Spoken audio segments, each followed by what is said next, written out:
Olá, pessoal. Boa noite, a paz do Senhor Jesus.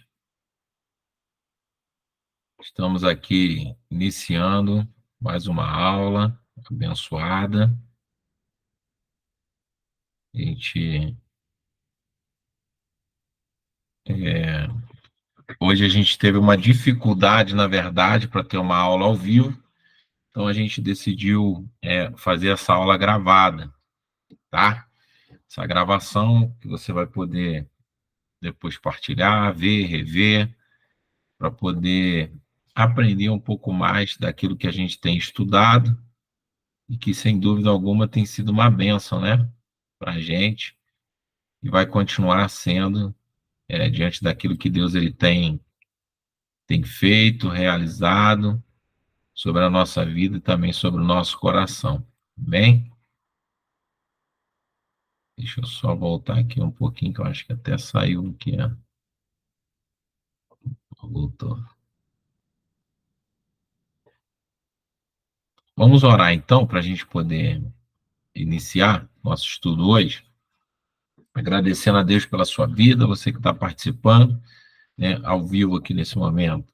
Então, a minha esposa está aqui, a gente entende, né? Em cima da hora, não tem como vocês talvez poderem participar, mas eu preferi deixar essa aula já gravada, que aí você pode depois com calma degustar, ver, entendeu? E participar daquilo que Deus ele tem para a sua vida. Vamos orar? Senhor, nós queremos te louvar, ó Pai, engrandecer o teu nome, te agradecer por tudo aquilo que tu tens realizado na nossa vida. Muito obrigado, ó Pai, por essa quarta semana de aula que nós temos estado aqui e recebido tantas bênçãos que tu tem derramado sobre a nossa vida. Que tu fale ao nosso coração, fale a nossa vida, que nós possamos ser, Senhor, tocados pela tua palavra, assim como nós sempre somos, né, diante daquilo que tu tens realizado em nós. Abençoa cada filho teu, ó Pai, que está participando dessa aula, que tu possa continuar abrindo a mente, o coração, para que eles compreendam aquilo que tu tens para a vida de cada um deles, é o que nós te pedimos e te agradecemos. Em nome de Jesus, amém e amém. Amém, pessoal? Então, nós estamos hoje concluindo, né, as nossas aulas sobre bibliologia. É óbvio que a gente não conseguiu, né, falar sobre todos os pontos do que tange a bibliologia, mas nós falamos, né, e tocamos nos assuntos mais importantes, né, dessa matéria. E há um pouco, ou há algumas, né, coisas que às vezes que nós, infelizmente, não conseguimos abordar por causa do tempo, mas que são importantes a gente falar aqui, tá?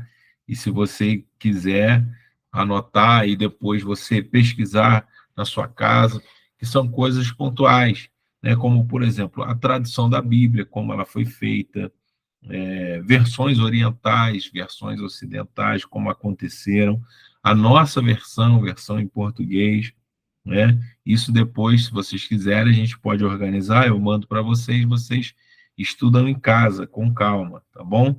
Peculiaridades sobre o texto bíblico e também sobre suas tradução. Sequência histórica da Bíblia, sequência histórica da Bíblia, que são, primeiro, a época pré-abraâmica, né?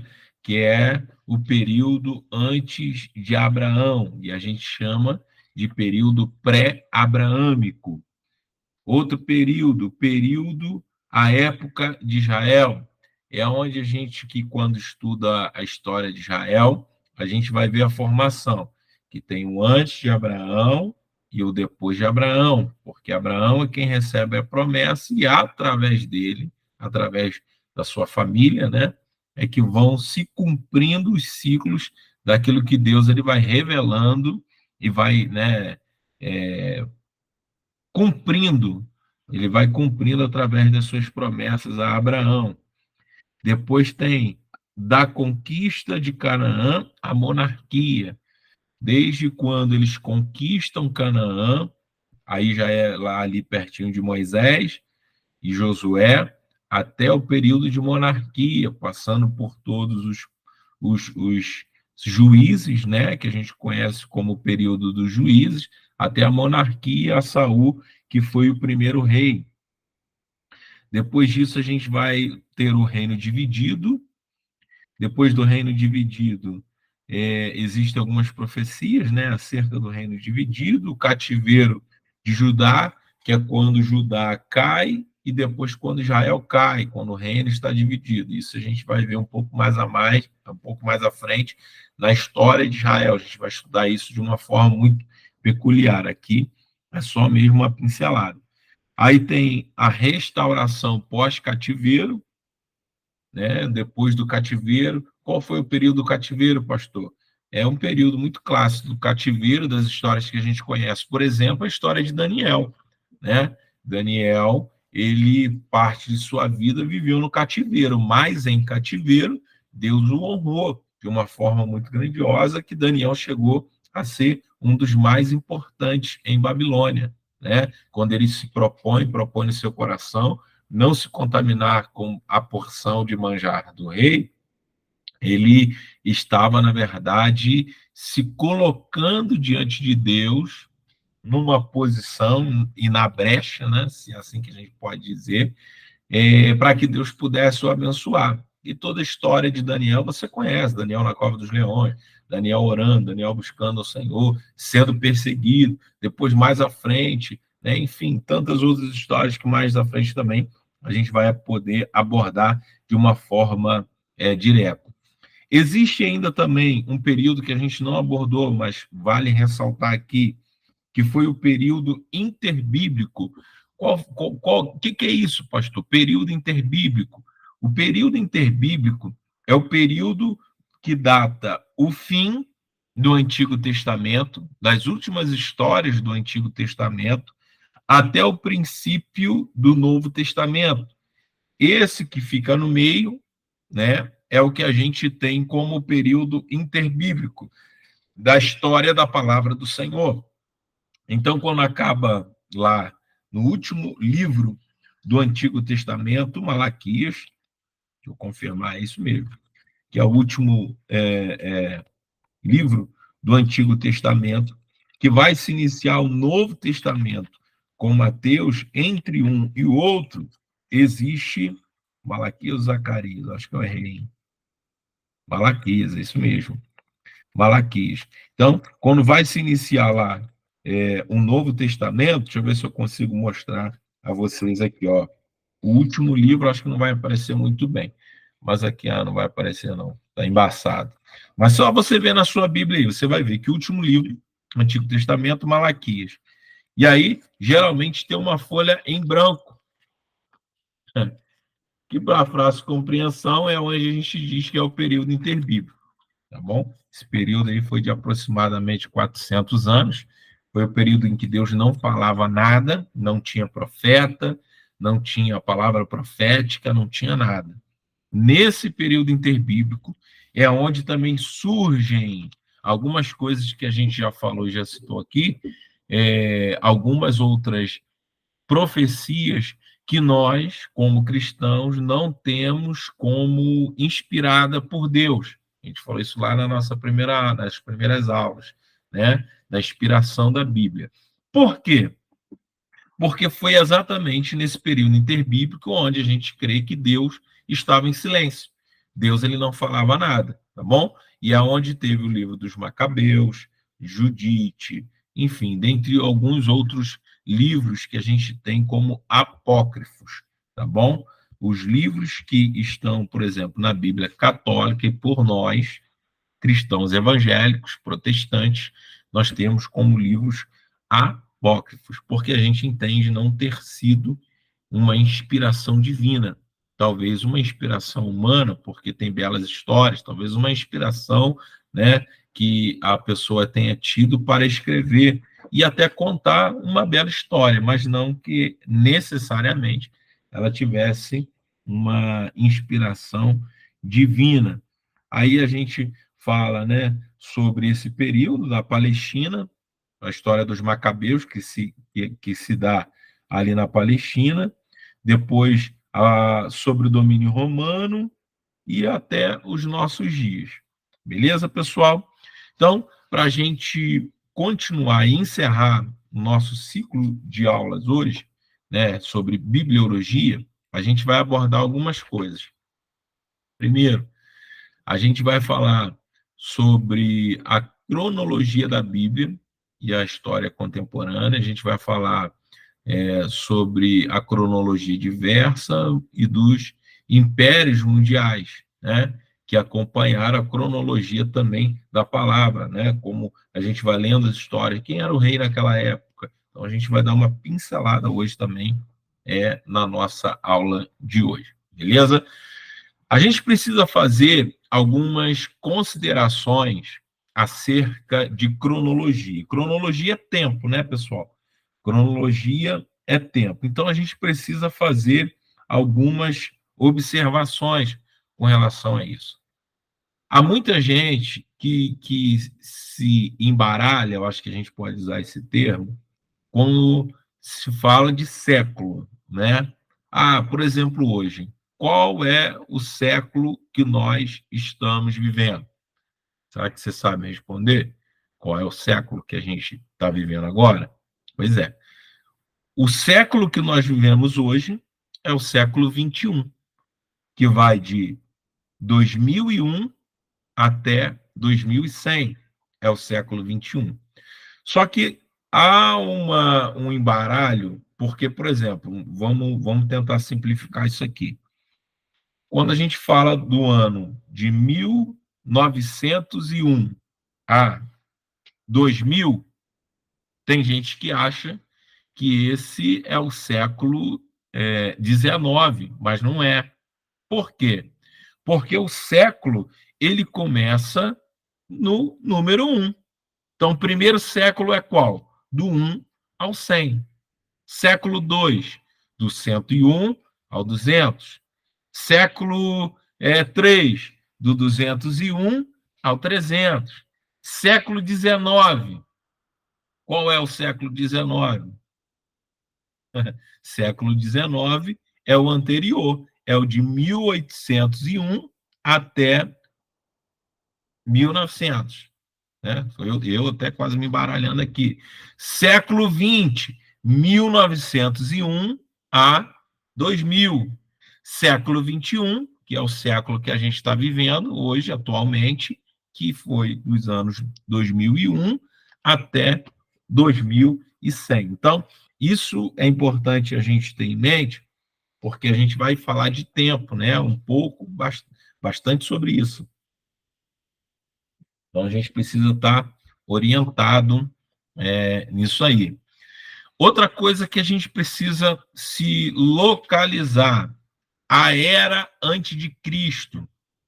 Isso até a gente aprende na escola, né? Antes de Cristo é AC. Depois de Cristo é DC. Então, a gente precisa se localizar diante disso também, tá bom? A contagem do tempo antes de Cristo, ela é regressiva. Atenção, isso aqui é importante. A contagem do tempo antes de Cristo, ela é regressiva e parte de Cristo para a criação.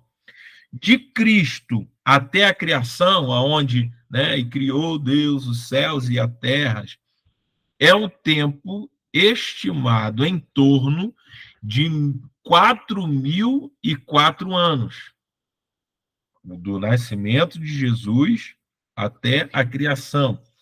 E esse tempo ele é contado de forma decressiva, ou de trás para frente, né? Regressiva, perdão, é regressiva de trás para frente. E depois de Cristo descer de uma forma crescente, que é a forma que a gente aprende hoje, tá bom? Então, depois de Cristo, aí vai subindo. E antes de Cristo, ela vai descendo. Cristo, 4.004, Adão e o princípio de tudo, ano 1 antes de Cristo. Então, acho que até aqui, ok, está dando para a gente entender. Só que, dentre tudo isso, a gente precisa compreender também uma coisa: existe um erro no nosso calendário, tá? E você vai entender o que eu vou te falar. O uso do calendário é algo muito antigo, né? Tão antigo quanto a humanidade. Então, desde quando existe a humanidade, existe uma forma, o homem sempre encontrou uma forma de contar o tempo, de contar os dias, de contar as horas, até chegar ao formato que a gente, né, tem hoje. Então, existiram vários calendários, existiram várias formas de ver hora, né? Há poucos anos, ou o ano passado, eu e minha esposa, a gente foi a Tiradentes, e lá tinha uma pedra que era uma forma que os antigos tinham para ver a hora, né, de acordo com a posição do Sol. Vocês também já devem ter observado isso. Então, cada época, cada era tinha, cada um tinha uma forma, e assim, por contar as horas, conseguia-se contar os dias e os anos consecutivamente. Mas sempre existiram várias formas de calendários. Nessas notas que a humanidade foi anotando, né, a gente precisa entender que nós temos como base o calendário cristão, né, que é o calendário que o calendário que a gente usa hoje é uma continuação do calendário cristão, que foi o que mais se perpetuou, foi o que mais teve uma liga para que pudesse ser confiável, tá bom, pessoal? Isso aí que vocês puderem, vão tomando nota ou vai gravando aí, tá, na tua mente, porque pode ser que apareça alguma questão perguntando e falando sobre isso. No ano de 1526, o imperador romano chamado Justiniano I, ele decide organizar o calendário. Então, quando ele decide organizar o calendário, um calendário, não é o calendário, ele exige, vou fazer um calendário, vou fazer uma forma de contagem do tempo, dos dias e dos anos. O que a gente tem como calendário original. Ele chama um cara, um abade, chamado Dionísios Exígios, o qual ele começa a calcular e organizar. E em seus cálculos, quando Dionísios ele vai tentar organizar, ele comete um erro. Ele fixa o ano 1 antes de Cristo com um atraso de 5 anos. Então, quando Dionísio, a pedido de Justiniano, vai organizar o calendário, ele comete esse erro num período de 5 anos. Ele faz o período com um ano de atraso, ou, perdão, 5 anos de atraso. Daí, então, dá para se dizer que Cristo ele nasceu 5 anos antes da era cristã. Ser um absurdo, né? Da, da, para se explicar é até difícil. Então, quando a gente fala que Cristo, ele, por exemplo, ano 1 depois de Cristo, na verdade, já é o ano 5 depois de Cristo, por causa desse atraso que Dionísios, lá atrás, no ano de 526, quando ele foi organizar o calendário a pedido dele, de Justiniano, ele faz esse erro. Então, as datas atuais estão 5 anos atrasadas. Por exemplo, hoje nós estamos no ano de 2024. Só que era para ser 2029. Entendem? Segundo os estudiosos, depois, né, vários estudiosos vão fazer essa compilação, todos esses cálculos, e vão entender que existiu realmente esse erro de Dionísio. Então, hoje, nós éramos para estar vivendo o ano de 2029, depois de Cristo. Só que nós estamos vivendo o ano de 2024 por esse erro que houve lá atrás, tá bom, pessoal? É também oportuno dizer, é importante a gente dizer, que o nosso calendário atual, e isso aí, você, qualquer pesquisa de Google, você consegue essas informações que eu estou passando aqui para vocês, tá bom? Só para a gente se localizar. A gente vive hoje no calendário gregoriano, né? Porque em 1582, o Papa Gregório XIII, ele alterou o calendário de Dionísio e ele foi subtraindo 10 dias. Ele determinou, na época, 1582, que o dia 5 de outubro passasse a ser 15 do mês. Entendeu? Então, era como se eles estivessem cortando 10 dias. Então, começava lá outubro, em 1582, dia 1, dia 2, dia 3, dia 4, dia 5, dia 15, 16, 17, 18, 19, entendeu? E aí vai. Para quê? Para tentar organizar esse tempo aí que ficou para trás. O intuito dele era corrigir, né, esse acúmulo, porque Dionísio havia deixado e feito o erro. Esse acúmulo que havia acontecido. Só que aí César, quando ele vem um pouco mais à frente, ele reformou o calendário então vigente. E aí a gente chegou ao modelo atual, que é o modelo que a gente tem hoje. Bom, eu acho que com relação a dias e anos, o calendário deu para a gente entender um pouco, né? Qualquer dúvida, depois você volta a aula, assiste devagarinho e tenta entender um pouco melhor. E outra coisa importante também, tá, gente? Qualquer dúvida que vocês tenham durante o estudo, vocês podem me perguntar. Pode mandar mensagem, pastor, eu não entendi muito bem isso aqui, só pode me explicar melhor? Pastor, eu não entendi essa questão dessa divisão de Dionísio, não entendi. Você pode me falar melhor? Pode mandar mensagem, tá? E a gente vai estar conversando e falando um pouco sobre esse assunto também. Vamos lá. O tempo e as suas divisões. Isto é, o dia natural. Quando a gente olha na Bíblia e a gente vê algum texto que falava no dia natural, por exemplo, era um período de tempo, e é ainda o que a gente tem hoje, que determinava enquanto o dia tinha luz. Então, quando você vê lá na Bíblia a expressão dia natural, significa que é o período em que havia luz. Entre os judeus e os romanos, era dividido em 12 horas. João, capítulo de número, vou ler aqui para você. João, capítulo de número 11, olha o que diz, falando sobre isso, né? Ele dá um parecer e uma explicação exatamente do que a gente está falando, de como era essa divisão. João, capítulo de número 11 e versículo de número 9. Diz assim, ó, João 11, 9. E respondeu Jesus, isso aqui é contando a história de Lázaro, tá? Quando a Lázaro adoece e morre.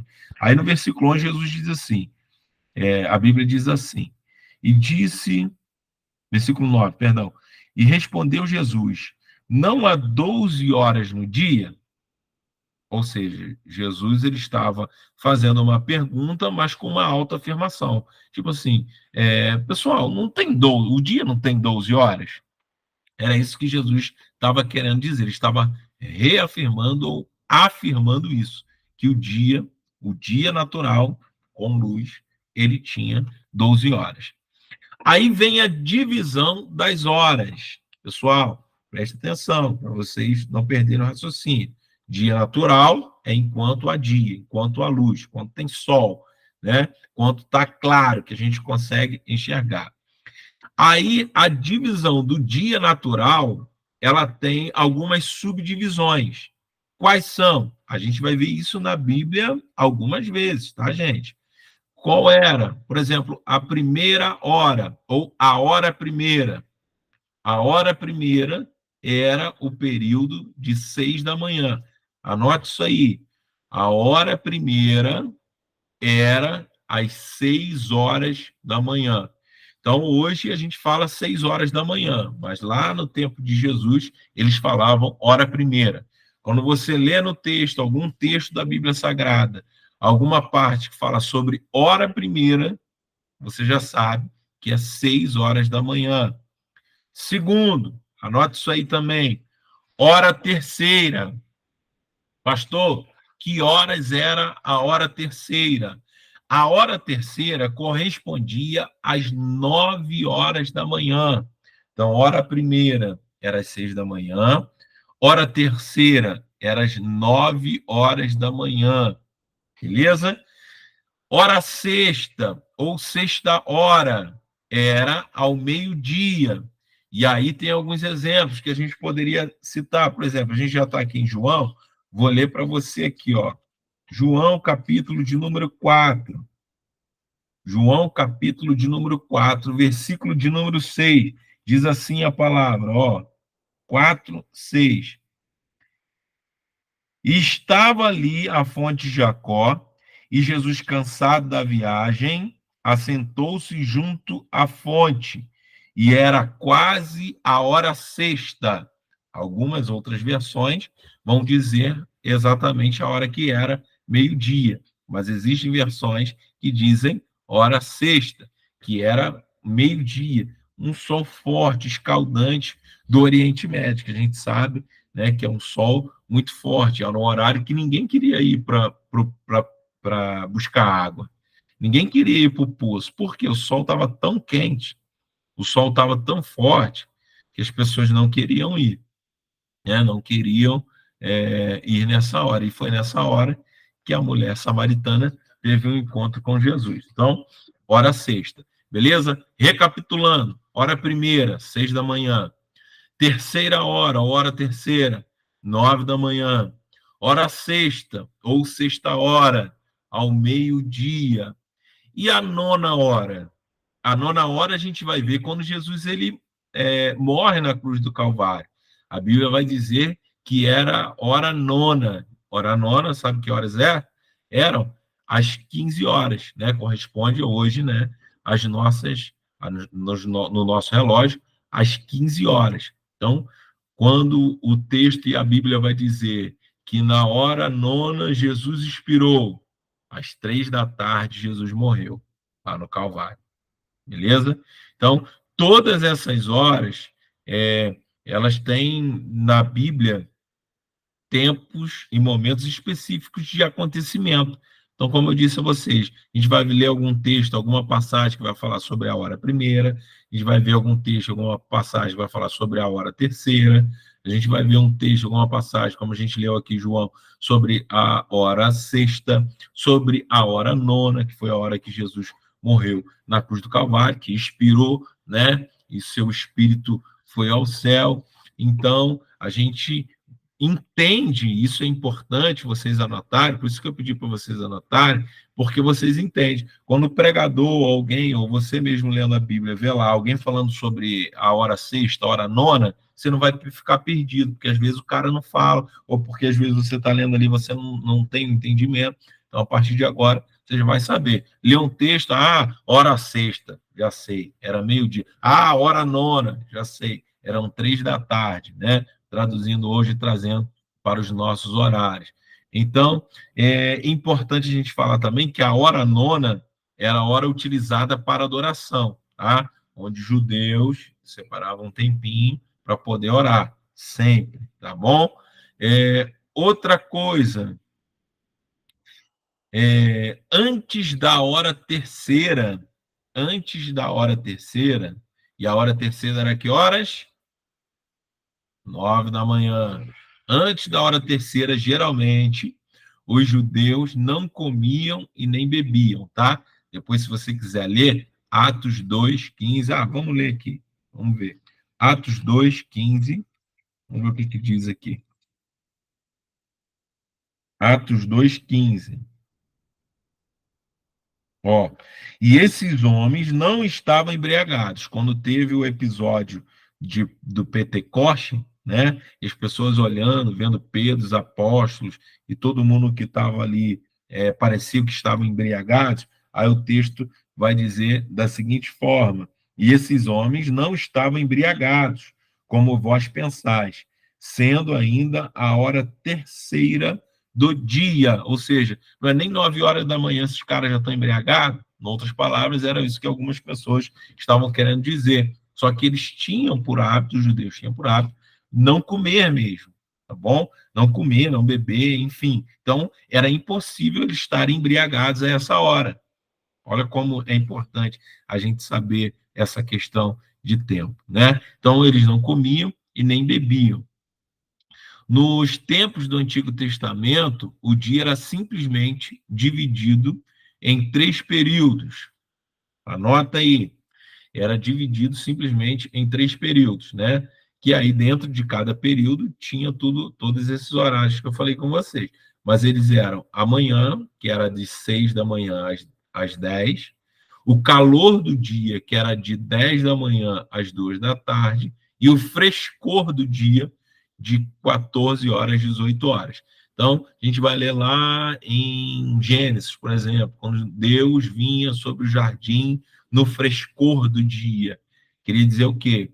Que entre esse período de 2 e às 6 da tarde, compreendendo o nosso tempo de hoje, era o tempo que Deus descia para conversar com Adão, bater papo, né? Conversar com seu filho Adão. Então, era mais ou menos nesse período. O dia que era chamado civil era contado de um pôr do sol ao outro, tá? Então, alguns, como eu disse para vocês, que existiam vários calendários e várias formas de visão, alguns contavam um dia de um pôr do sol até o outro. Não é como a gente tem, por exemplo, de meia-noite de um dia à meia-noite do outro dia. Então, o dia começa em meia-noite e até de 0 horas, né? E até 23 horas e 59 minutos, que ainda é noite, ainda é o mesmo dia. E eles, nesse período aqui, utilizavam-se muito do pôr do sol. Então, a virada do dia era no pôr do sol. Quando o sol se punha, acabou aquele dia, começou o outro dia. A gente vai ver isso em Levíticos, tá? Levíticos 23, 32 fala sobre isso. Os romanos foi quem trouxe essa compreensão que a gente tem hoje, que é de 0 horas a 23h59. Bom, grava isso na mente aí para você entender. No Evangelho segundo João, o evangelista emprega o calendário romano, né? A gente vai ver João sempre falando muito, algumas coisas, por exemplo, a gente leu 2 textos aqui falando sobre hora que João ele falava. Os demais evangelistas usam o método judaico. João, quando ele escreve aos Efésios, aos irmãos que estavam em Éfeso, ele, ele sempre citava alguns calendários, né, alguns textos. Se você lê João escrevendo, ele vai sempre usar esse termo. Outra coisa importante também a gente falar aqui, Marcos, olha só que interessante isso aqui. Marcos, por exemplo, usa o calendário judaico e declara isso. Marcos 15:33, depois você lê aí, dá um pause e lê aí depois, vai falar sobre isso. Que estando Jesus na cruz, vieram trevas sobre a terra na hora sexta. João, por sua vez, afirma que o julgamento de Jesus terminou na hora sexta, que é uma displicência, porém, no calendário usado por João, era a hora primeira. Então, assim, isso aqui é interessante também, né? Como eu disse para vocês lá, alguns vão dizer que foi a hora nona, outros agora aqui, ó, o texto, Marcos, vai dizer que foi a hora sexta, foi o meio-dia, outro vai dizer que foi a hora primeira. Então, existe assim essa diferença, e não é porque o texto está errado, ou não é porque talvez eu tenha falado errado.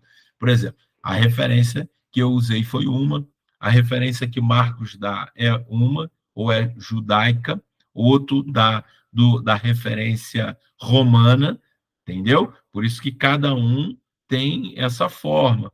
E isso, às vezes, quando você é mais atento, você olha assim, opa, tem um erro aqui na Bíblia, como é que pode? Eu estudei que a Bíblia não tem erro, como é que a Bíblia agora está aparecendo cheia de erro? Um fala uma coisa, o outro fala outra coisa.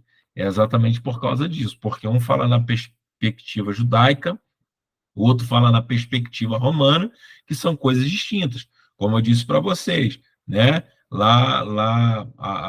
Antes, alguns achavam que a virada do dia era no cair da noite, era no pôr do sol. Quando o sol se punha, virava o dia. Já os romanos vieram, né, com outro entendimento, que a virada do dia é às 0 horas, né, 0 horas até 23h59. Isso aqui é importante a gente estar ligado também para não cair aí em engano ou trazer confusão na nossa mente. Então, quando você vê essas diferenciações, né, hoje, agora, Deus está trazendo esclarecimento para você entender, opa, já sei o que é isso. É porque um tinha uma visão judaica e outro tinha uma visão romana, né, como a gente está trazendo aqui esses exemplos. Vamos lá, continuando aqui. Outra coisa importante, né? Outra coisa importante, as noites também eram divididas, como o dia, ele tinha a hora primeira, a hora terceira, a hora sexta e a hora nona, a noite também tinha essas divisões, né? E a gente vai falar aqui, ó, para vocês. Como eram divididas as noites na Bíblia? Elas eram divididas em vigílias. Escreva isso, guarde isso. As noites na Bíblia, principalmente no Novo Testamento, elas eram divididas em vigílias. Essas vigílias, elas se davam de 4 em 4 horas, ou a cada 4 horas era uma vigília da noite. Por exemplo, qual era a primeira vigília da noite? A primeira vigília da noite, ela começava às 18 horas e ia até às 22 horas, às 10 da noite.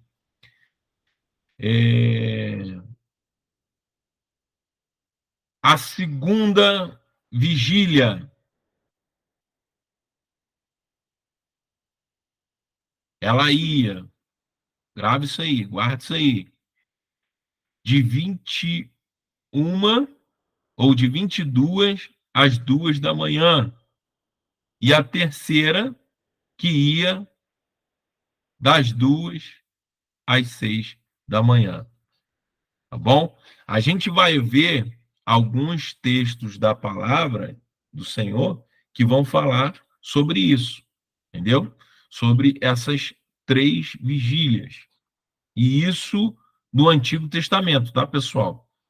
Eu não deixei claro aqui no começo, né? Mas isso no Antigo Testamento. Primeira vigília de 6 às 22, segunda vigília de 22 às 2, terceira vigília de 2 às 6 da manhã. No Novo Testamento, né, já mais próximo dos romanos, existem 4 vigílias. No Novo Testamento, existem 4 vigílias. Então, recapitulando, Antigo Testamento, 3 vigílias, primeira, segunda e terceira, de 18 às 22, de 22 às 2 e de 2 às 6 da manhã. Beleza? Referência, pastor, anota aí. Lamentações 2:19, Juízes 7:19 e Êxodo 14:24. No Novo Testamento, 4 vigílias, e ao invés de 4 em 4 horas, são de 3 em 3 horas, beleza? Conforme o sistema romano. Havia essa diferenciação.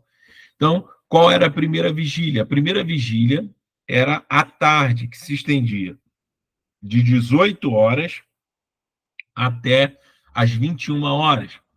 Segunda vigília da noite, de 9 da noite à meia-noite. Terceira vigília da noite, que era tida como cantar do galo, né? que foi nesse período aí que Pedro nega Jesus, de 0 hora às 3 da manhã. E a quarta vigília, que era de 3 da manhã às 6 da manhã. Algumas referências aqui para a gente ler. Ó, deixa eu ler aqui para você. Deixa eu abrir aqui, ó. Lucas, capítulo 12. Evangelho que segundo escreveu Lucas, capítulo de número 12. Vou abrir aqui para facilitar para você. Essa aula é muito bacana, pessoal. Faz a gente entender muita coisa. Versículo de número.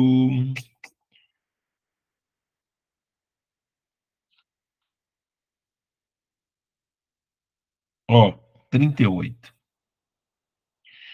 É óbvio que de versões para versões pode variar, tá? Alguma coisa, mas aqui quer dizer quarta vigília da noite. Jesus ele está falando sobre a parábola do servo vigilante, né? O que está pronto, sempre com as suas candeias acesas e tudo mais.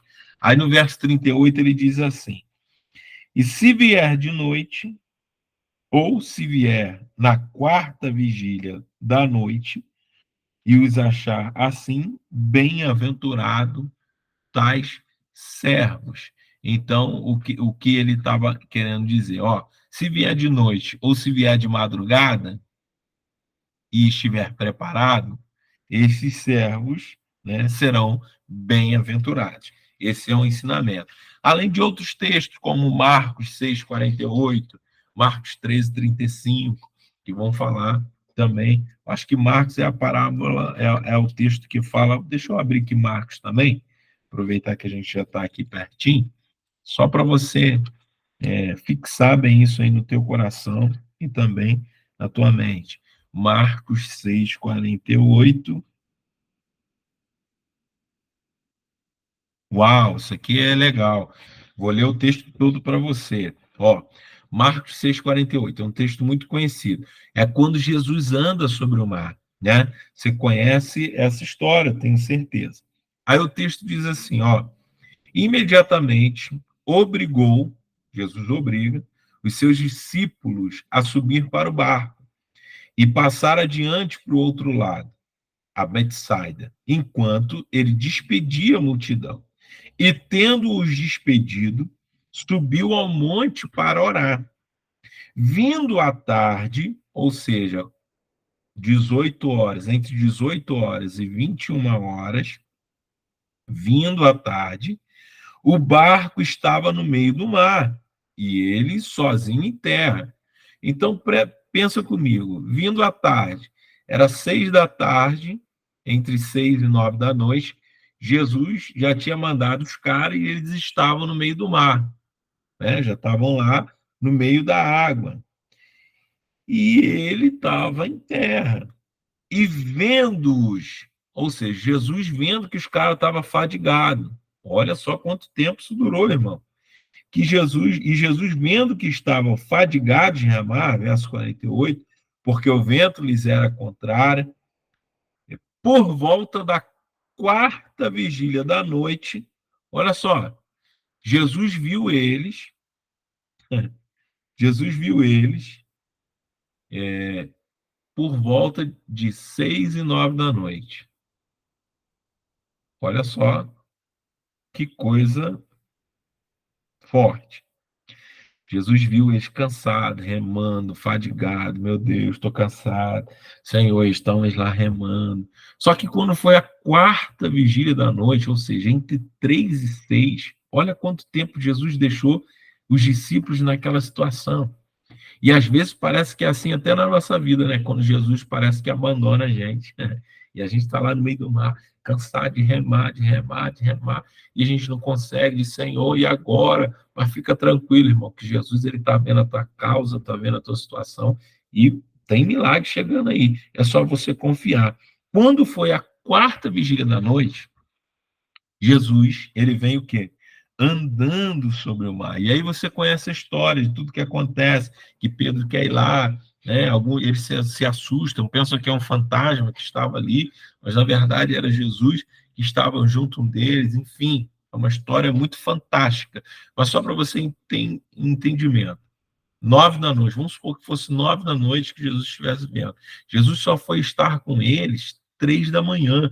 Eles ficaram 9, 10, 11, 12, 1, 2, pelo menos 6 horas lá, ó, remando e tentando alguma coisa e nada acontecia, até que, dentro desse período, Jesus vai lá e o milagre acontece, enfim, acontece toda a história como a gente já conhece e a gente sabe. Então, isso aqui são informações importantes para você guardar aí e amanhã ou depois você vendo alguma história na Bíblia falando sobre isso, você já vai ter esse conhecimento.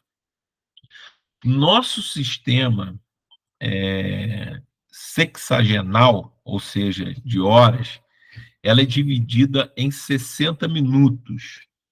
Esses 60 minutos, ele tem 60 segundos, né?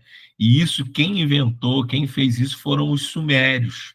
Eles que fizeram e isso não era seguido pelos israelitas na época. Por isso que tem essa divisão, né, como eu disse para vocês, hora primeira, hora segunda, hora terceira, primeira vigília, segunda vigília, terceira vigília, no Novo Testamento, quarta vigília, né? Então, isso anos e anos e mais anos depois que eles assumiram para si também esse sistema de divisão.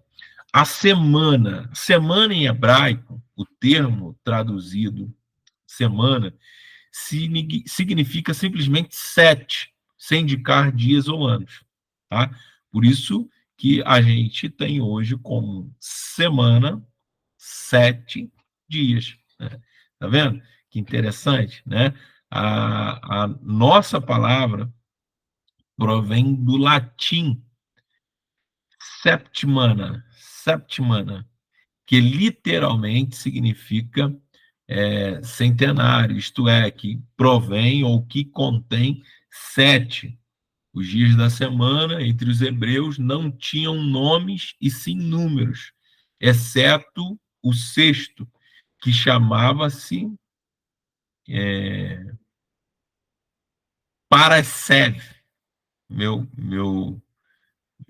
grego é bem complicadinho, mas era mais ou menos isso. Parasev, ou sétimo, que se chama, que hoje, né, a gente conhece como sábado, e que os romanos foram introduzindo como sábado. E já no Novo Testamento a gente vê o termo sábado, que em hebraico significa sabat, cessação ou descanso. É por isso que hoje a gente tem, por exemplo, os judeus com sábado, eles não, né, tem um período que eles não fazem nada. Descansam, literalmente descansam, não se pode fazer nada. Por exemplo, a gente teve há poucos dias agora a morte do Silvio Santos. Só que, como era sábado, naquele dia não fizeram nada. Prepararam tudo depois do horário que era tido como de descanso, para que no dia seguinte, bem cedo, pudessem fazer lá o velório e o enterro dele, né? Segundo as tradições judaicas. Beleza, pessoal? Continuando, os meses. Os meses eram contados de formas lunares, né? Devido à observação de cada fase da Lua, e tinham de 29 a 30 dias alternadamente, alguns meses. Né? Algumas fases tinham 30 dias, outros tinham 29 dias, e assim subsequentemente. Antes do cativeiro babilônico, os meses eram designados por números, exceto o primeiro, que se chamava Abip, que, né, segundo a língua deles, era como se fosse um trigo, né, uma, uma, uma forma de contagem que eles tinham, né, como várias partes, né, o trigo ele tem vários ramos, né, vamos dizer assim. Então, era como se fosse contados por isso. Após o retorno do exílio, passou a se chamar Nisan, Por isso que a gente vai ver lá o mês de Nisan, mês de Nisan. E isso é uma palavra assíria, né? Para princípio. Mês de Nisan, mês do princípio, da abertura, do começo. Êxodo também a gente vê muito falar sobre isso, tá, gente? Por exemplo, Êxodo 12, 2, Êxodo 13, 4, fala sobre isso também. E após do cativeiro, todos os meses passaram a ter nome de origem babilônica e cananeia, conforme a gente vai poder ver aqui no quadro a seguir. Esse quadro, me lembre de mandar para vocês, tá? Na segunda-feira eu mando para vocês. Como está registrado esse quadro? Vou tentar falar aqui e depois me lembre, eu vou mandar para vocês. Já tirei aqui um print para poder mandar. Por exemplo, a ordem dos meses antigamente não é a mesma ordem que a gente tem hoje. Hoje, qual é o nosso primeiro mês do ano? É o mês de janeiro. O último mês do ano é o mês de dezembro. Para eles, não. Para eles, o primeiro mês é o mês de abril. Abril, que era o mês de Nisan, como a gente acabou de falar. Segundo mês, o mês de maio, que era o mês de Zif, ou Fer, vou mandar, Zif, ou Fer. Terceiro mês, que é o mês de junho, que é Siva.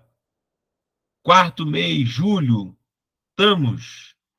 Quinto mês, agosto, Ab. Sexto mês, setembro, Eiui.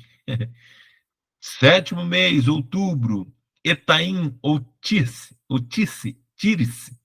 É difícil, gente. Vou mandar aí para vocês, depois quero ver vocês falar a pronúncia.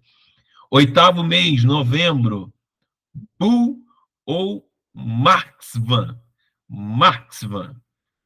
Bu ou Marxvan. Nono mês, dezembro, que para nós é o último, para eles é o nono. Kisleu. Décimo mês, que para nós é o primeiro, para eles é o décimo, janeiro, Tebete. O 11º, fevereiro, Sebate.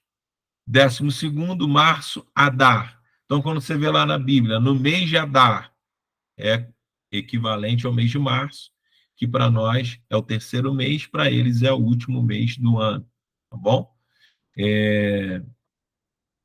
Outra coisa que é importante falar também, tem muita gente que acha que o aniversário de Jesus é dia 25 de dezembro.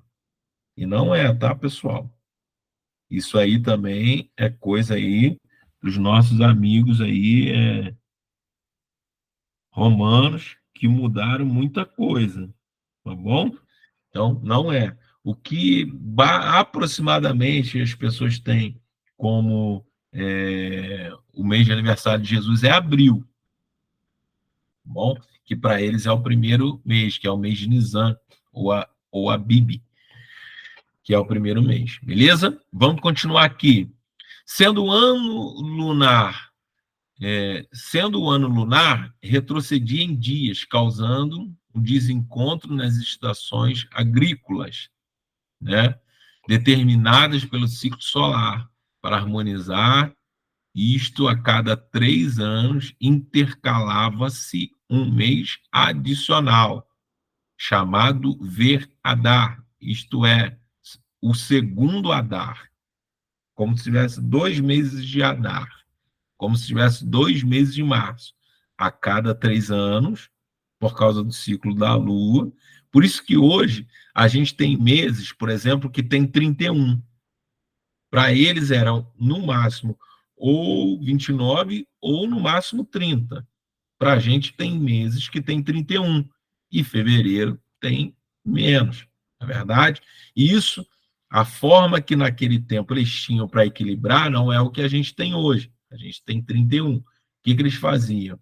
De 3 em 3 anos, eles botavam um mês a mais para poder dar esse equilíbrio. Beleza, pessoal?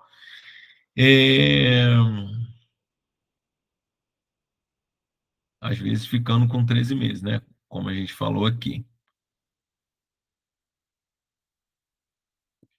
Ah, importante. Isso aqui, na verdade, na época, força os israelitas a adotarem um ano ciclo solar, tá bom? Os anos, como eles viam os anos nesse período bíblico, né? Como eu disse para você, tinham 12 meses, né? Como a gente também tem hoje, só que o seu ciclo era de 29, 30 dias e faziam menos dias do que a gente vê hoje. Hoje o nosso ano tem 365 dias. Ou no ano bissexto, 366, que fevereiro tem 29. Né? E naquela época, por causa de 29 ou 30 dias, eles tinham aí 354 dias no ano, que aí depois iam dando esse atraso aí que a gente acabou vendo também. Beleza, pessoal? Vamos lá para a gente continuar aqui. Período antediluviano. Agora a gente vai demonstrar aqui para vocês como eram divididos os tempos, desde o princípio até os nossos dias, para que a gente possa entender. Beleza? Período antediluviano. Foi um período que durou cerca de 1656 anos. Caramba, pastor, é mesmo. Antes do dilúvio, os anos que existiam, né, que haviam existido já, ou que já havia acontecido, foi esse período de 1656 anos. Foi o período antediluviano. Antes do dilúvio, 1566 anos. Beleza?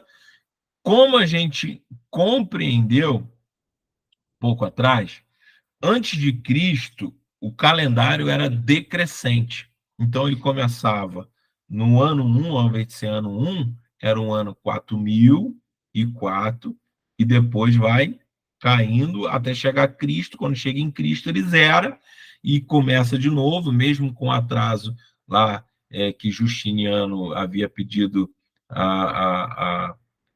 para fazer o novo calendário, e aí começa com atraso de 5 anos, enfim, e vai chegar até a data que a gente tem hoje, beleza? Do tempo de Adão, 4004, até o dilúvio, 1556 anos, que deu o ano de 2348. Adão criado em 1504 e o dilúvio ocorreu em 2348 antes de Cristo. Nesse período, a Babilônia era o berço da raça humana. Tinha um grau elevado de civilização. Eles eram altamente civilizados. A primeira dinastia era Ur, que data-se de 2800 a 2400 antes de Cristo, sendo Ur uma cidade-reino, ou seja, algo grandioso para aquele momento, um local dominante, uma época que o mundo então era conhecido, o mundo era ali, as coisas aconteciam ali, era Ur, cidade de Ur, né? Um cara que era muito famoso e muito rico de Ur dos caldeus foi Jó. É por isso que o livro de Jó, em ordem cronológica, foi o primeiro livro da Bíblia a ser escrito. O primeiro livro inspirado por Deus a ser escrito por alguém foi o livro de Jó. Que coisa interessante, né? Que bacana. Por quê? Porque o Ur dos Caldeus é o que mais se aproxima, né, desse período antediluviano. Depois, né, Ur se torna uma cidade esquecida. Babilônia, então, cresce, e aí Babilônia acaba se tornando uma potência mundial, como hoje a gente tem os Estados Unidos, né, que é a maior potência do mundo naquele tempo, naquele momento. Primeiro Ur, depois Babilônia, e aí foram mudando. Né? Era composta pelos reinos do Alto e Baixo Egito, E Menes, ele unificou o Egito em 2900 a.C., e aí então nascem as cidades sumerianas. Período do dilúvio, a dispersação das raças. Isso está lá em Gênesis, do capítulo 6 ao capítulo de número 11. Tá bom? Gênesis, do capítulo 6 ao capítulo de número 11. O tempo que isso aconteceu do ano 2348, em torno do ano 2348, ao ano de 2248 antes de Cristo. Abraão nasce, o nascimento de Abraão se dá em 1996 antes de Cristo. 1996 anos de Cristo, antes de Cristo, Abraão ele está nascendo. Entendendo-se que de Adão até Abraão foram 2008 anos. Tá pegando? É muita informação, né? Mas depois tu dá pausa e anota tudo isso que eu estou te falando que é importante. De Adão até Abraão, um período de 2008 anos. Sem, filho de Noé, Sem, era o nome dele, tá? Sem cão de Jafé, Sem, filho de Noé, viveu 98 anos antes do dilúvio. Porque naquele tempo, pessoal, para vocês entenderem, as pessoas viviam muito, né? Matusalém, 900 e poucos anos e tal. Então, ele viveu 98 anos antes do dilúvio e 505 anos depois do dilúvio, porque ele foi, né, junto com Noé, a sua família, né, dentro da arca. E foi o traço de união entre gerações. Então, ele viveu antes do dilúvio e viveu depois do dilúvio. Ele é como se tivesse sido a ponte entre uma geração e outra geração. Isso aí é importante vocês terem anotado também. Período dos patriarcas. Esse período dura em torno de 430 anos. Gênesis 12 a Êxodo 12. Conta a história dos patriarcas. O tempo da chamada de Abraão, lá ao Egito, né, ao êxodo do Egito, da chamada de Abraão, desde quando Abraão foi chamado, até o êxodo do Egito, ou seja, quando o povo sai do Egito, né, depois de ter passado toda a história, tudo aquilo de ter entrado, ter ido para lá por intermédio de José e depois saído, né, junto com Moisés. De Abraão até Moisés saindo de lá, esse período foi do ano de 1921 a 1491 antes de Cristo.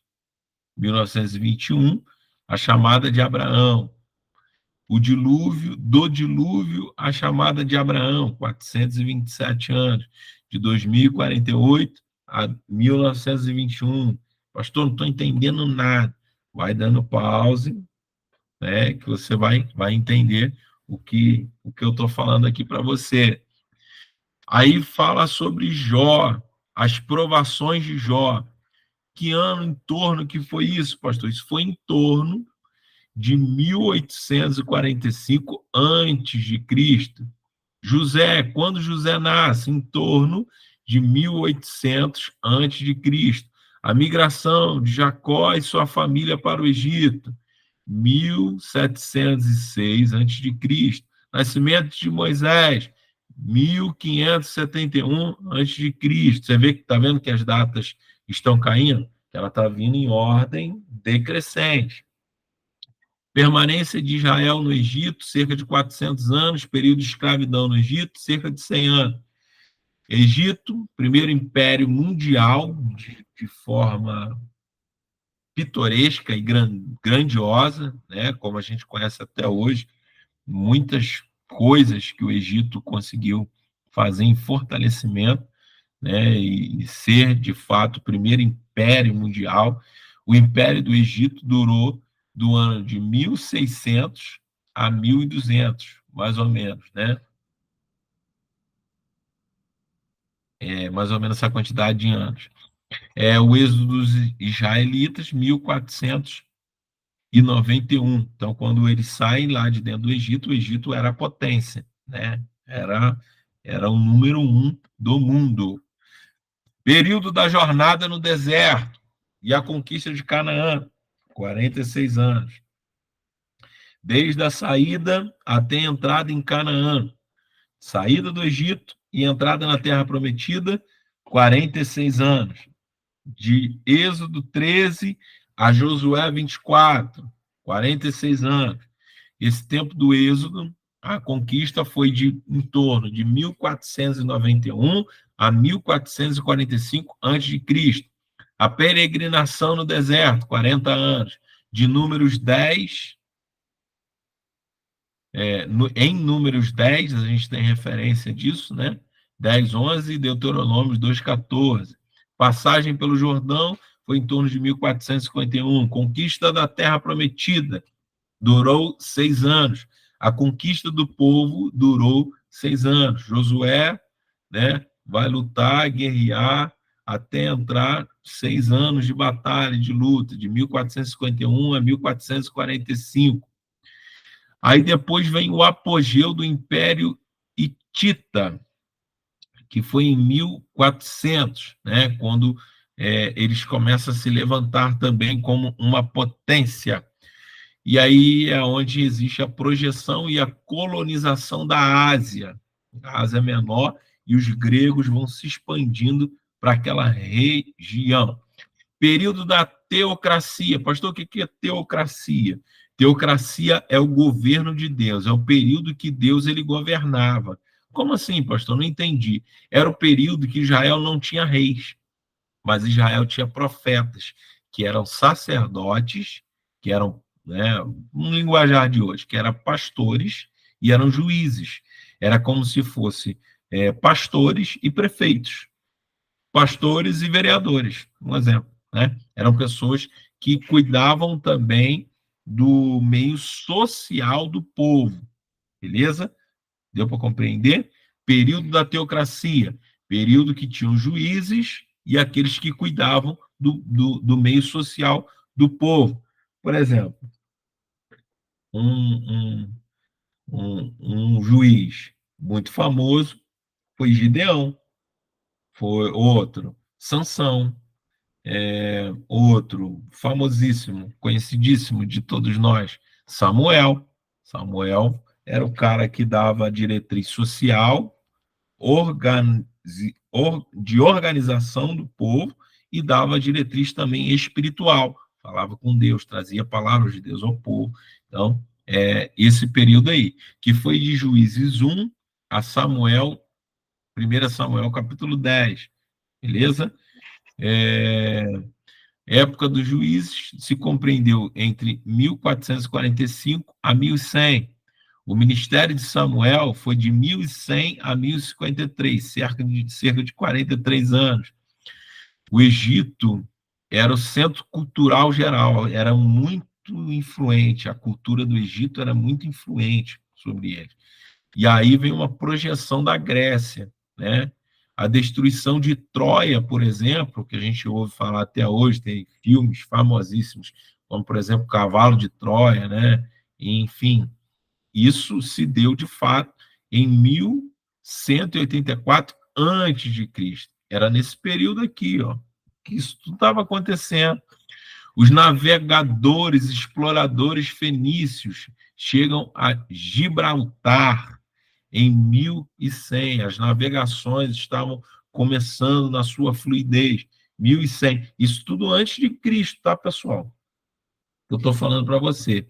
Só que assim, é uma cronologia incerta, não tem como a gente, é isso aqui exatamente, tem certeza que é esse período aqui, não tem como, tá? Isso é uma coisa que a gente fala, mas é uma coisa assim que não é 100% de certeza.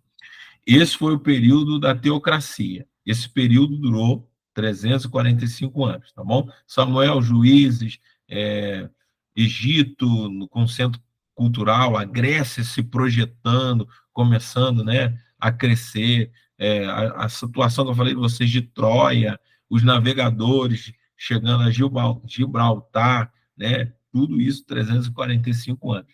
Depois disso vem o período do Reino Unido, ou a monarquia, tá bom? Isso tudo fazendo alusão da história de Israel, do povo de Deus, com o que está acontecendo em volta no mundo, tá, gente? Né? Isso aqui a gente está falando da história, por isso que eu falei para você, dos fenícios, né, do Egito, é o povo de Israel e o que está acontecendo em torno, está acontecendo por fora. Então, é o Reino Unido ou monarquia. Aí Israel queria ter um rei, né? Queria ter um rei, queria que esse rei ter um rei como todas as nações. Deus falou, beleza, beleza. Isso foi quando? Isso aí foi em torno de 993 a.C. 933, perdão.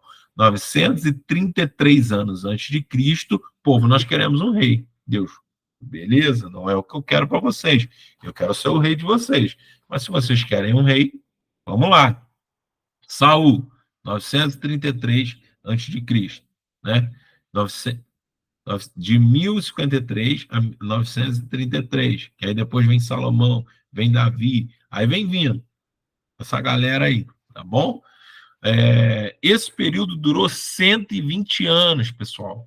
Esse período durou 120 anos, começando em Saul, em 1053 a.C., depois Salomão, 933, né? Aí vem vindo, cada um tendo o seu período de reinado, depois vem Davi, também, né? Antes de Salomão até, que o reinado de Davi dura 40 anos, e isso está lá em 2 Samuel 5:4, em torno aí de 1013 a 973, aí depois Salomão de 73 a 33, 1933, ou 933, perdão, e enquanto isso, fora dali, fora de Israel, dessa, desse contexto de Davi, Salomão, de Saul, quem é que está bombando fora? Era a Síria. Egito já tinha ficado de lado e a Síria estava bombando. Era uma insurgência mundial, era a nova potência mundial. Entre 900 e 607, a Síria bombou como uma grande potência mundial. Aí depois disso vem o período do reino dividido. O período do reino dividido foi a decadência do povo de Israel. Quem também já estudou a história de Israel, né, sabe disso. E a gente vai estudar isso mais para frente também. Né? Foi a decadência. Por quê? Reino Norte e Reino Sul.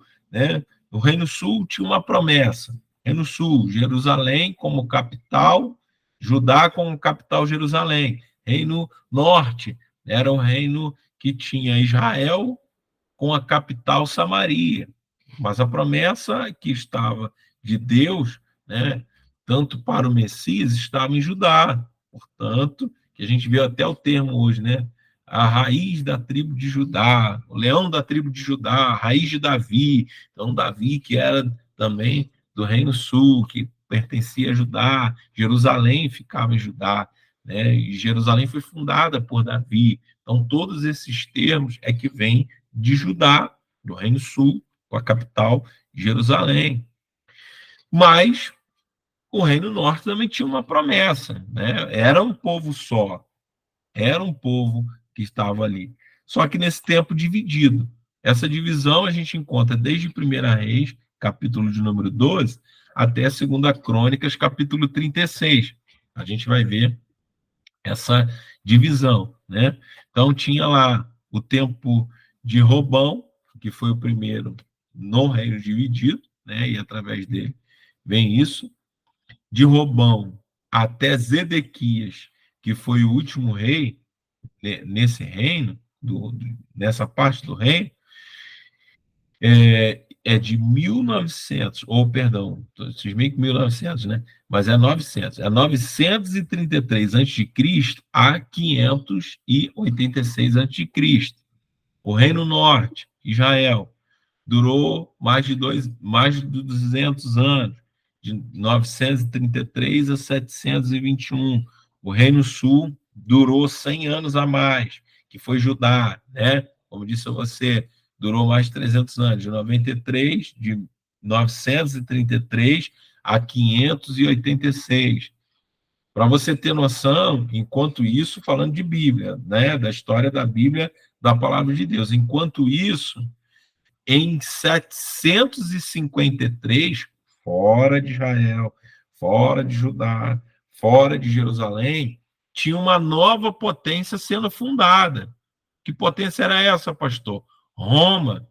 Para você ter noção, o Reino Sul, Judá, durou de 933, que é onde o reino foi dividido, a 586. E Roma foi fundada em 753 antes de Cristo. 753, no período que Israel estava lá, né, em suas brigas internas, Reino Norte, Reino Sul, e com isso rei mau, rei níquel, um bom, outro ruim, por fora, Roma está sendo preparada, sendo fundada para ser a nova potência mundial. Agora imagine comigo um comentário aqui. Se o povo de Deus fosse um povo unido, se eles tivessem uma mentalidade de entender que Deus era, de fato, aquele que poderia abençoar suas vidas. Irmão, sem dúvida alguma, a potência mundial, quem ia ser era Israel. É ou não é? Pensa comigo. Era Israel que era para ser a potência mundial. Mas enquanto estava de picuinha, de briga um com o outro, um com os irmãos, um querendo ser maior do que o outro, um querendo ser rei, sabe o que aconteceu? Veio outro reino por fora. E Deus permite, às vezes, isso sobre nós. E isso serve para a nossa vida. Que às vezes a gente, enquanto está de picuinha com um, de picuinha com o outro, aí Deus vem, permite o outro vir, crescer do nosso lado e muitas vezes ser até maior do que a gente. Por quê? Porque a gente está olhando para o lado, a gente está se distraindo, enquanto as bênçãos e as promessas do Senhor estão sobre a nossa vida. Quando Israel estava lá, ó, eu quero rei, quero ser rei. E o outro, não, eu quero ter rei no teu lugar. E briga no meio de Israel. Quem conhece a história do reino dividido sabe do que eu estou falando. Enquanto estão lá brigando um com o outro, Roma está sendo fundada. E Roma, a gente sabe que, irmão, se tornou uma referência de potência mundial que é falada até hoje, né? Que é dita até nos livros de história e conhecida nos filmes até os nossos dias. Bom, vamos lá, continuando. Depois disso, no ano de 734, inicia o cativeiro do Reino Norte. Em 753, Roma é fundada, em 734, cai o Reino Norte, cai Israel, cai Samaria, né? São levados cativos, completamente levados cativos e ficam as misérias. O início do cativeiro de Judá foi em 606, com a primeira leva de cativos, inclusive Daniel, aquele Daniel que a gente falou há pouco atrás, é quando ele vai ser levado, né? Mas ele propõe no seu coração não se contaminar com a porção de manjar do rei. E ele comia só frutas, legumes, não comia nada, nada, nada da comida do rei. E ele só melhorava, ficava mais bonito, ficava bem e tudo mais. Tá bom? Isso acontece nesse período aqui. A gente vê algumas referências e alusões em 2 Crônicas 36, do 6 ao 7, com Daniel, como em Daniel também. Daniel, capítulo 1, verso 1, 2 e 3 também falam sobre isso. A gente vê o templo saqueado e Jeoaquim, o último rei de Judá, sendo subjugados. Enquanto isso, fora de Israel, desse Israel da Bíblia que a gente conhece, existe um povo chamado fenícios que estavam contornando e dominando o lugar que hoje a gente conhece como África. Isso em 600 antes de Cristo. Beleza, pessoal? É muita informação, né? Que benção. Aí, vamos acelerar aqui, que tem muita informação ainda para a gente levar.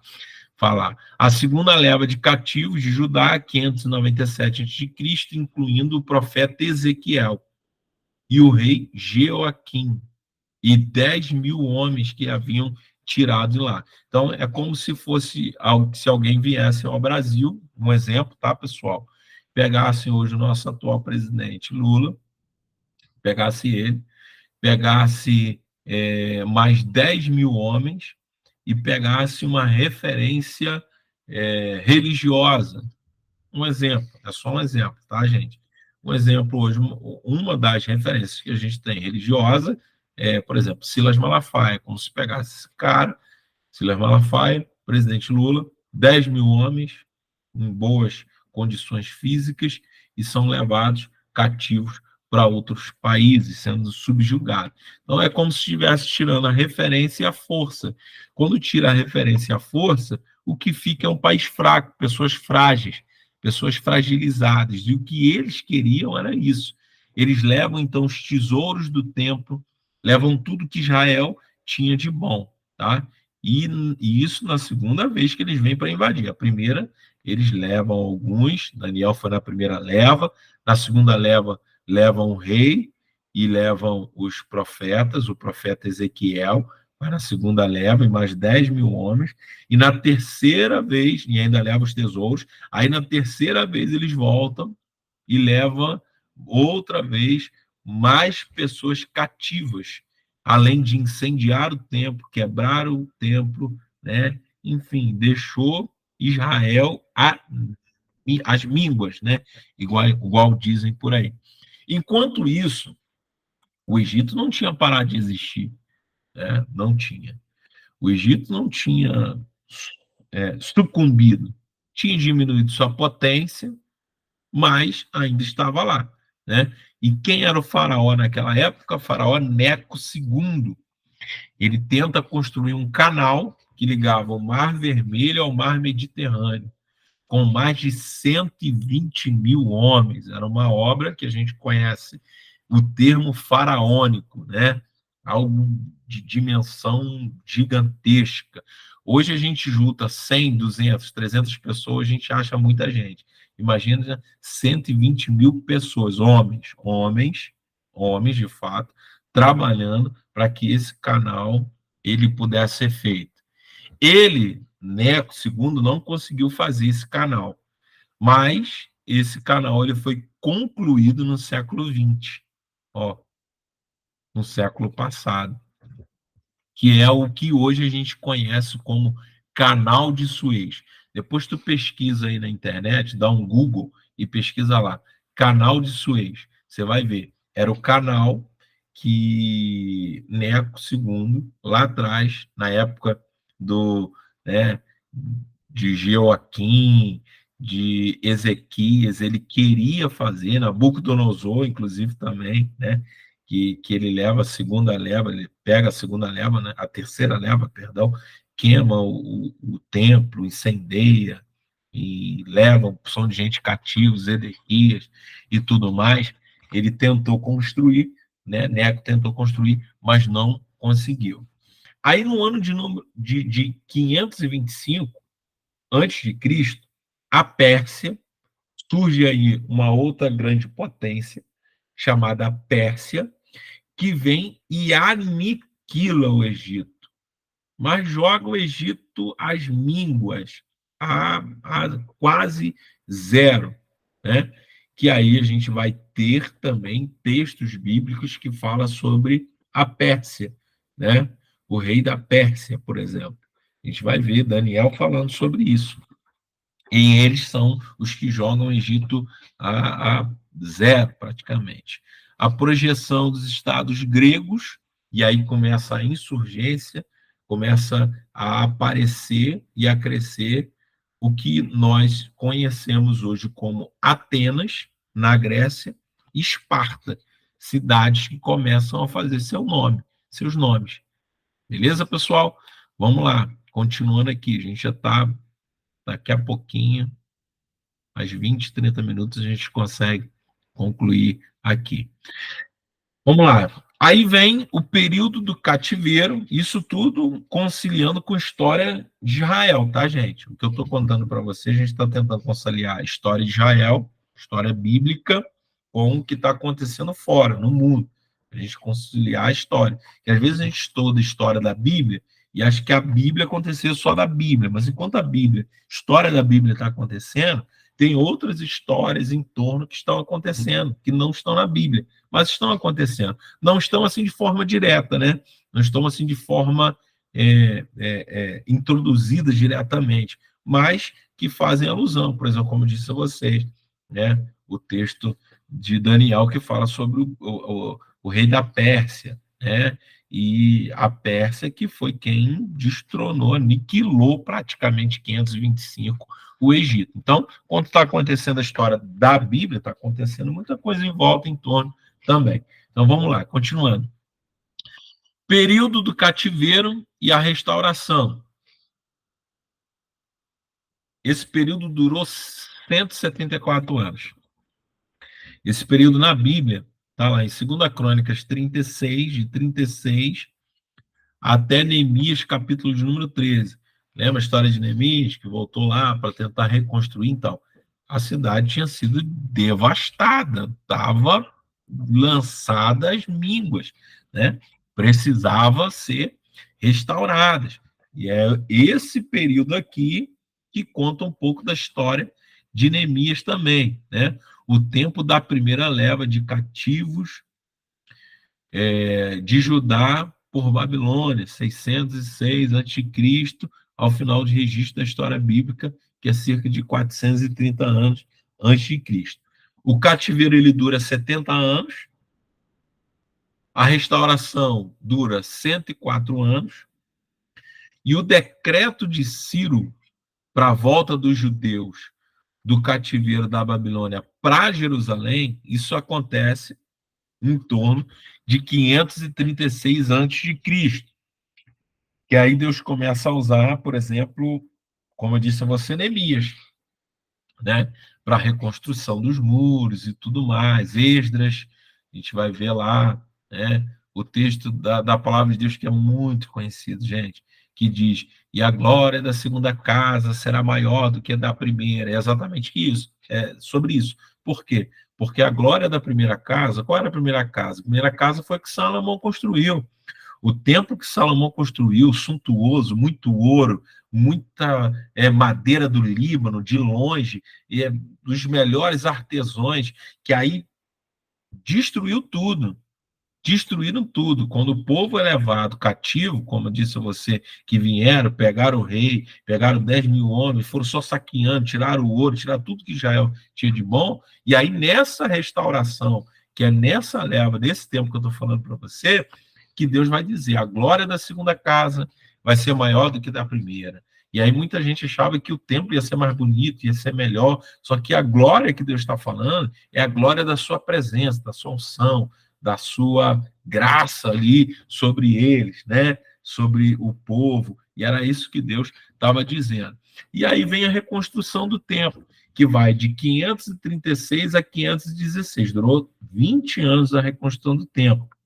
Aí a gente tem a história da Rainha Esther, por exemplo. Você conhece a história da Rainha Esther? Pois é, então, a história da Rainha Esther acontece nesse período, 478 a.C. Ageu, Zacarias, que são os profetas da restauração, né? Esdras vai, sei lá, em 457, tá eu com mil, né? Mas 457, né? Nesse período. Neemias, como eu disse para você, a história de Neemias se passa em 445 a.C., quando ele reedifica os muros e a cidade também, né? E depois ele volta para a Pérsia, porque ele servia ao rei da Pérsia, que era a potência mundial, por isso ele teve cartas, ele teve autorizações para poder ir lá. Por quê? Porque ele servia a potência, irmão. É igual o presidente dos Estados Unidos, por exemplo, dar carta a alguém para vir reconstruir alguma coisa que quem é que vai se opor? Quem é que vai querer se opor? Ninguém, irmão. Né? Quem é que vai querer lutar contra quem é a potência? E era isso que estava acontecendo ali, o que aconteceu com Neemias. Você vê que Deus ele posiciona os seus filhos nos lugares necessários. Então, Neemias ele consegue reconstruir porque ele estava posicionado num lugar de destaque.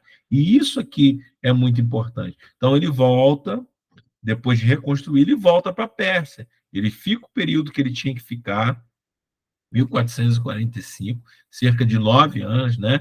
Ele consegue reedificar, 9, 10 anos, reedifica, e depois ele volta para a Pérsia, em 434, porém, em 432, ele volta de novo. Ele vai lá, trabalha 2 anos, e depois ele volta, está em Neemias 13, capítulo de número 6. Aí vem o período interbíblico, que foi o período que eu já disse para você, o período de silêncio, ó, que Deus não falou nada, que Deus estava quieto, né? Como a gente já viu aqui, que é depois de Malaquias, quando a gente compreende como os 400 anos de silêncio que Deus ele teve.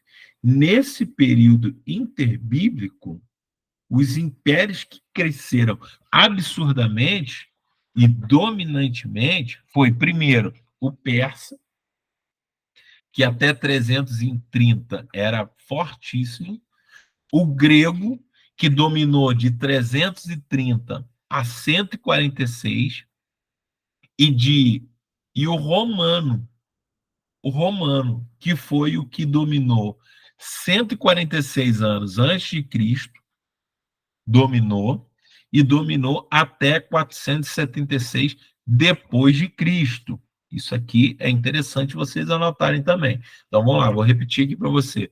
No período interbíblico, os impérios que dominavam, ou seja, no período de silêncio de Deus, quem estava dominando na Terra, primeiro, foram os impérios persa, o Império Persa, que dominou até 330, de 536 a 330. Depois, 330, veio o Império Grego, né, que dominou, como a gente já falou, a insurgência de Atenas, Esparta e demais cidades, até 146. Aí, em 146, aquela cidade que estava sendo fundada em 700 e alguma coisa, agora, em 146 a.C., se tornou uma potência que dominou tudo, e dominou até 476 depois de Cristo. Então, um resumo geral, vou dar um resumo geral aqui para vocês, que é o resumo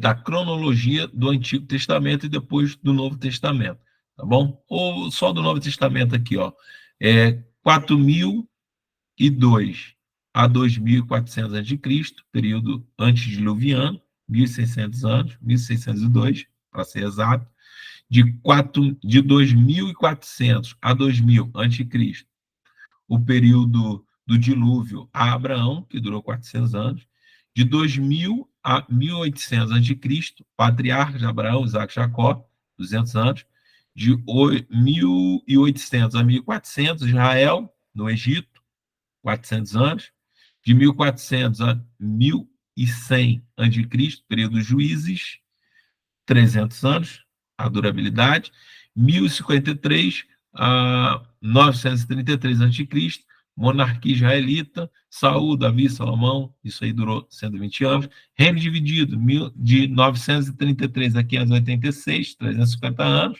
o cativeiro, período que o povo foi lá ser tomado, né, como disse para você, que foram levados seus reis, seus homens, seus sacerdotes, seus profetas, que durou 70 anos, de 606 a 536, e depois a restauração israelita, a restauração da nação. Neemias, Esdras, né, Malaquias, toda essa galera, Ageu, que foi de 536 a 432. Aí entra o período interbíblico, como a gente viu aqui. Vou mandar essa foto para vocês, deixa eu tirar aqui, ó. Me cobrem, tá, gente? Fala, pastor, manda foto. Que eu vou mandar para vocês depois essa foto, que eu acho importante vocês terem aí com vocês também, tá bom? Período do Novo Testamento. Vamos acelerar. A gente tem o nascimento de Jesus 5 anos antes, do início da era cristã, né? Então, 5 anos antes da era que nós temos, é o nascimento de Jesus, aquele atraso que a gente falou lá atrás. Beleza, pessoal? Depois, Tibério associado com Augusto no governo do Império Romano, aos 11 a 14. Tibério, imperador, no ano 14.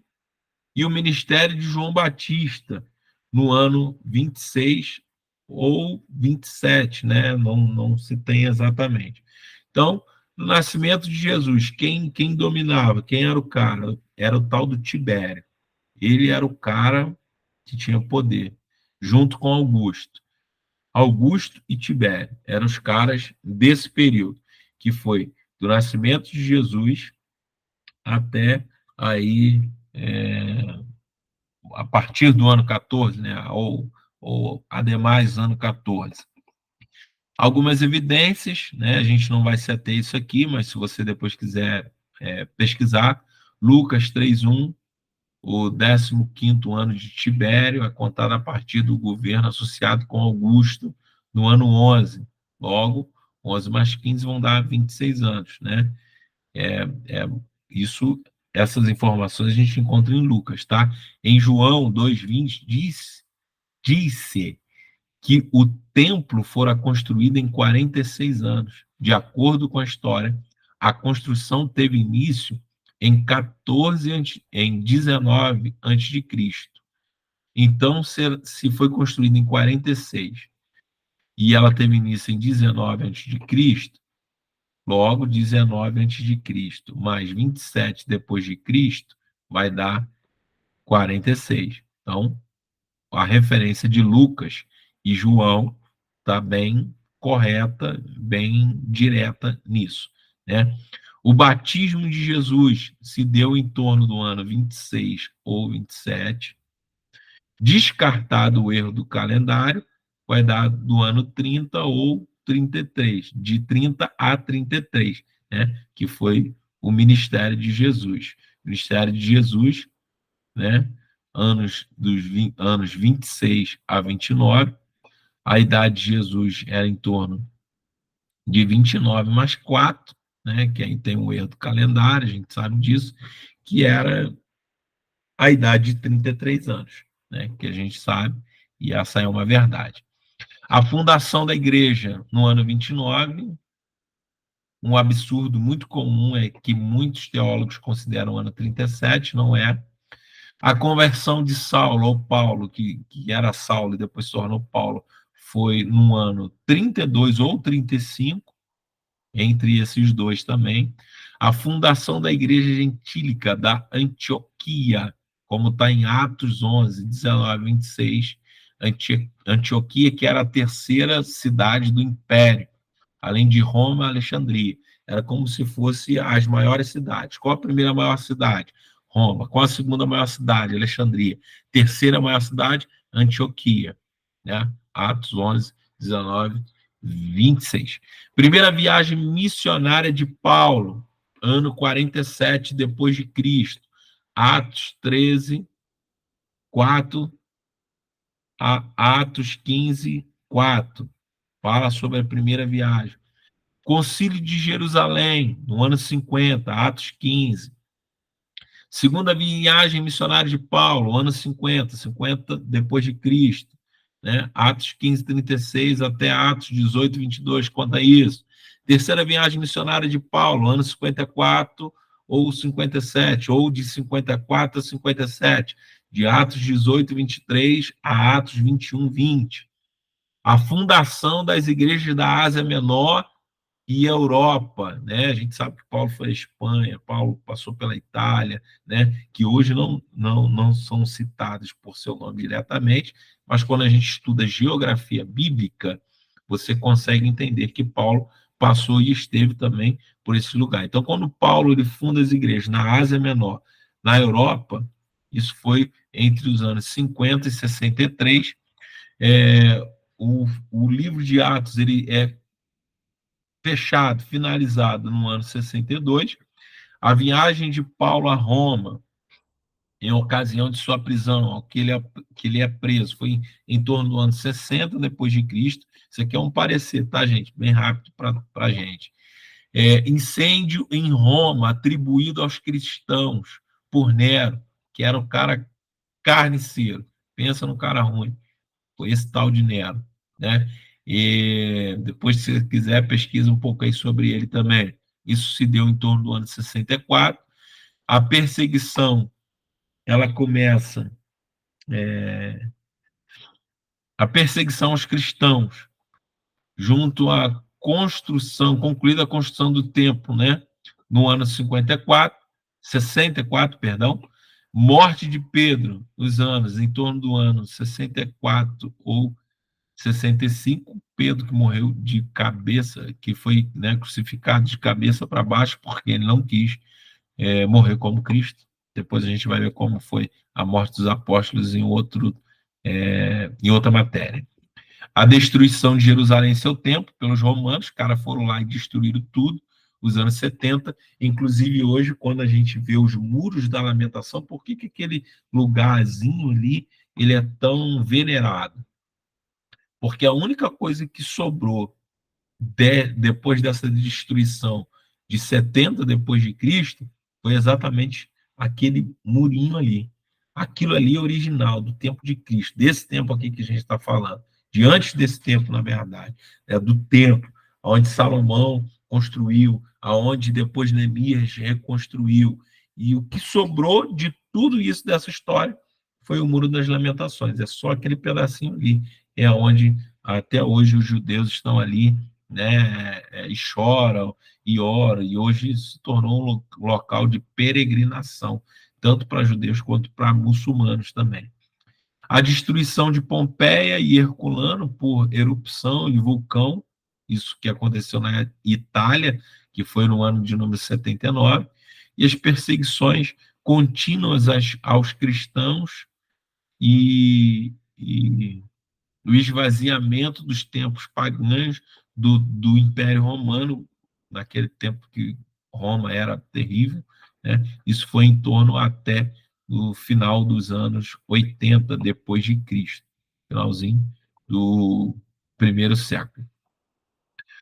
Cronologia diversa, isso aqui é importante também a gente falar, conforme as mais balizadas, os mais abalizados mestres, a gente vai deixar aqui, eu vou deixar aqui para vocês, a cronologia da Bíblia. Segundo tempo, tá, gente? Por exemplo, como a gente falou, o primeiro livro da Bíblia a ser escrito, possivelmente, em Ur dos Caldeus, foi Jó, porque ele era de lá. Aí depois vem Jó, Êxodo, ou Gênesis, Êxodo, Levítico, Números, Deuteronômio, Josué, Juízes, Ruth, 1ª e 2ª Samuel. Você vê que foge completamente a cronologia da Bíblia, tá? Que a gente tem ali. Gênesis, foge completamente. Aí vai, 1ª e 2ª Samuel, depois 1ª e 2ª Reis, Salmos, Cantares de Salomão, 1ª e 2ª Crônicas. Ó, 1ª e 2ª Crônicas, para você ter noção, tá na Bíblia, na nossa Bíblia, antes de Salmos. Só que Salmos foi escrito, na verdade, antes. Salmos primeiro e depois 1ª e 2ª Crônicas. Você vê, vou mandar essa tabelinha aqui para vocês também. Provérbios, Eclesiastes, Joel, Jonas, Amós, Oséias, Isaías, Miqueias, Sofonias, Naum, Jeremias, Lamentações de Jeremias, Daniel, Abacuque, Ezequiel, Obadias, Ageu, Zacarias, Esther, Esther, está lá no final, Esdras, Neemias e Malaquias. Deixa eu tirar uma foto aqui, me cobra depois que eu vou mandar para vocês essa foto também, tá? Para vocês terem registrado aí, tá, pessoal? Isso aí é bom vocês... quem é mais aplicado, você pode imprimir e anexa junto aí com os teus estudos. É bacana vocês terem esse tipo de informação também, tá bom? E no Novo Testamento, pastor, qual foi o primeiro livro do Novo Testamento a ser escrito? Quem se arrisca? Pensa aí. Algum? Vamos lá, então. O primeiro livro do Novo Testamento a ser escrito, sabe qual foi? Tessalonicenses. Primeira carta de Paulo aos irmãos que estavam em Tessalônicas. Tessalonicenses. Foi o primeiro livro, né? Aí vai a ordem. Primeira e segunda Tessalonicenses. Primeira e segunda Coríntios.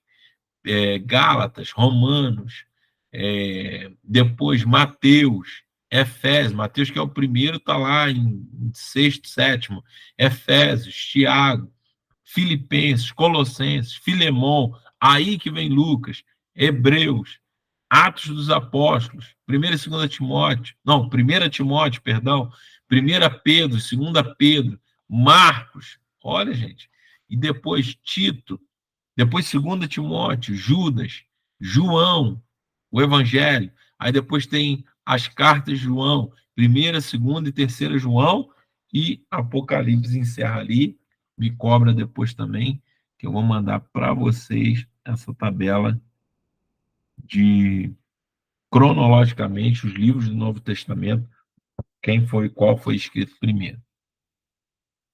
Tá bom? Deixa eu ver aqui.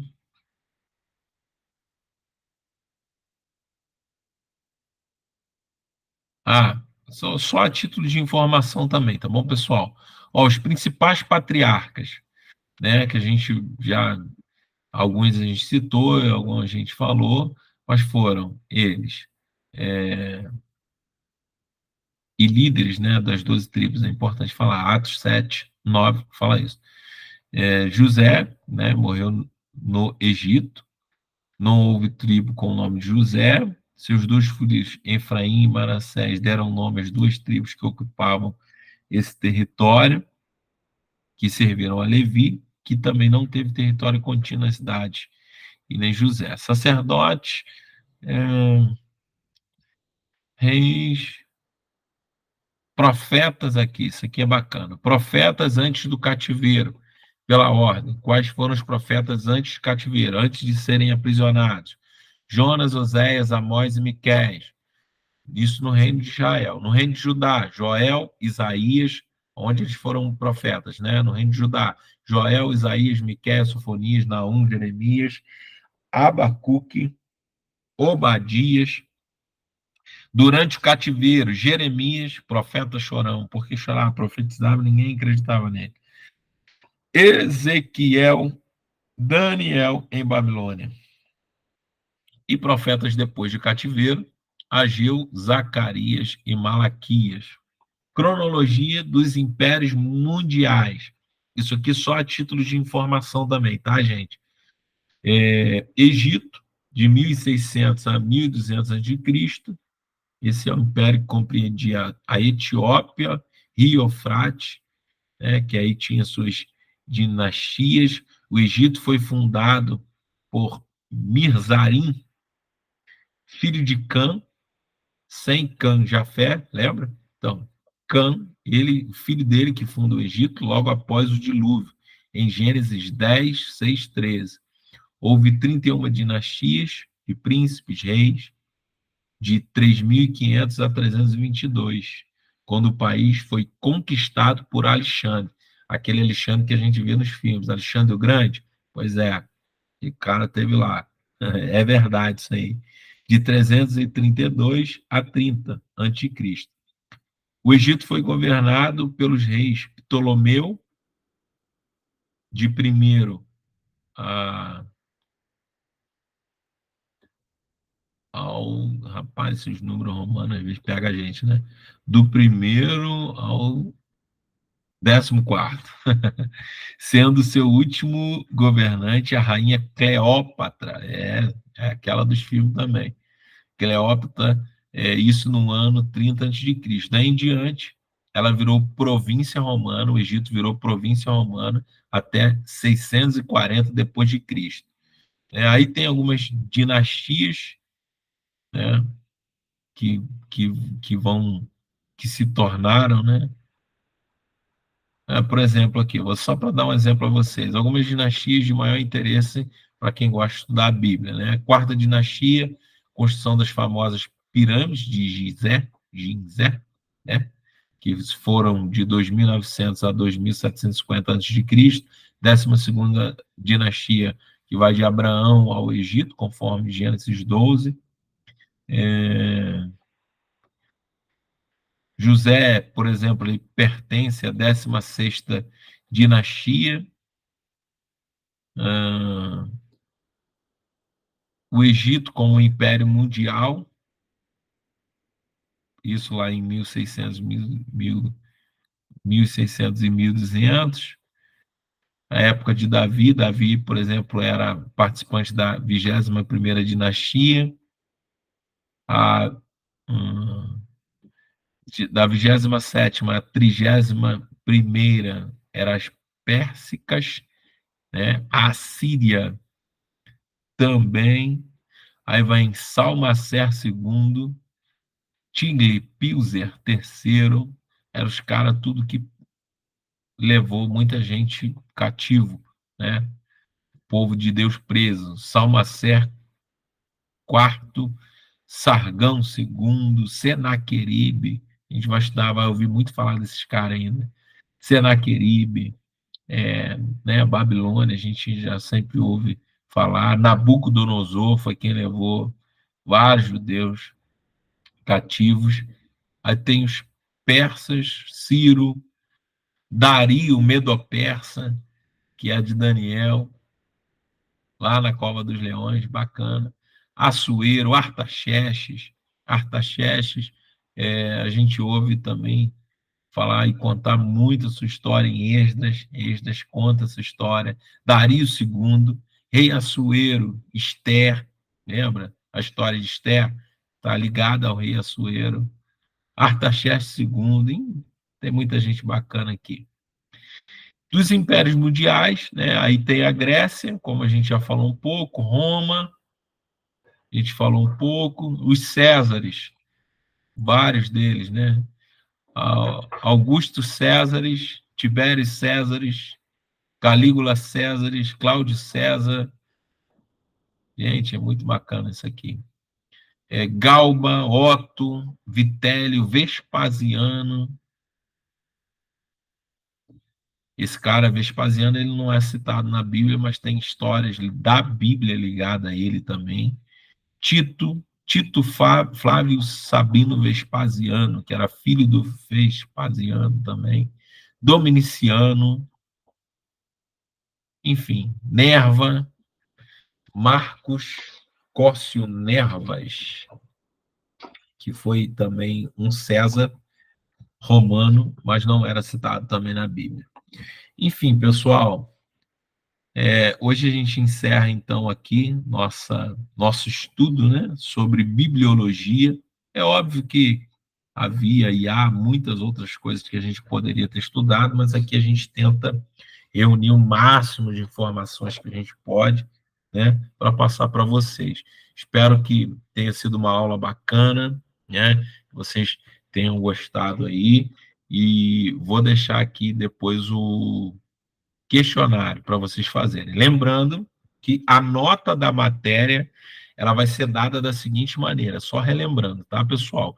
Vou pegar todas as notas, vocês têm visto aí que eu tenho, quando você me manda o questionário, eu mando para você a nota tal. Depois eu vou somar as 4 notas e dividi-las por 4, e a gente vai ter a média da matéria, tá bom? Então, vamos lá, vamos estudar, vamos para cima. Eu tenho certeza que Deus vai abençoar a gente em nome de Jesus. Próxima matéria, nós vamos estudar sobre o Pentateuco, tá? Nessa próxima matéria, nós vamos ter algumas pessoas que vão estar aqui lecionando junto comigo, tá bom? Vamos ter pastor Vinícius, vamos ter evangelista Gabriel, e vai ser uma bênção a gente poder estar junto aprendendo sobre o Pentateuco também. Vai ser muito bom. Tá bom, pessoal? Vamos orar? Agradecer a Deus por essa aula. Senhor, muito obrigado, Pai. Muito obrigado porque nós estamos aqui aprendendo a Tua palavra, aprendendo do que Tu tens, Senhor, falado ao nosso coração e a cada um de nós. Continue abençoando os Teus filhos, os Teus servos, ó Pai, que cada um deles sejam cheios de Ti. E que tudo que nós temos estudado e aprendido aqui seja de fato algo, Senhor, poderoso e grandioso para nos abençoar e sobre nós, Senhor, derramar a tua bênção. Senhor, ajuda teus filhos, Senhor, fortalece-os em suas mentes, Senhor, que tudo aquilo que nós falamos nessa matéria, nessas 4 aulas que nós tivemos aqui, nesse um mês, Pai, nosso primeiro mês, né, de estudo aqui, que tu possa tocar o coração dos teus filhos e abençoar segundo o teu querer e a tua vontade. É o que nós te pedimos e te agradecemos, em nome de Jesus. Amém e amém. Amém, pessoal? Que Deus abençoe a sua vida. Lembrando, qualquer dúvida que você tenha durante o estudo dessa matéria, me mande mensagem, não fique com vergonha. Vamos tirar as dúvidas juntos e vamos para cima, tá bom? Que Deus abençoe a todos vocês. Vou parar aqui nossa gravação. Vamos gerenciar aqui. Deus abençoe e até a próxima aí, se Deus quiser.